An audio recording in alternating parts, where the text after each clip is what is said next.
वृक्षतोडीचा मुद्दा जरी हे सगळे पुढे करत असले तरी मुळात त्यांना खुपतोय तो कुंभमेळ्याच्या निमित्ताने होणारा लाखो हिंदू भाविकांचा विराट संगम।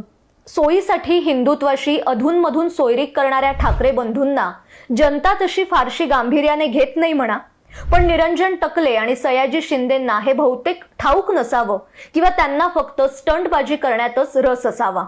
मुळात निरंजन टकले हे बुडत्या काँग्रेसचे खंदे समर्थक, पण त्यांच्या विचारांच्या मोहिनीने अनेक जण प्रभावित झाले आणि असं म्हणायला लागले की एक वेळ कुंभमेळा नाही झाला तरी चालेल, पण वृक्षतोड थांबवा। से नो टू कुंभ सारखे हॅशटॅग या टोळीचा अंतस्थ हेतू स्पष्ट करणार आहेत।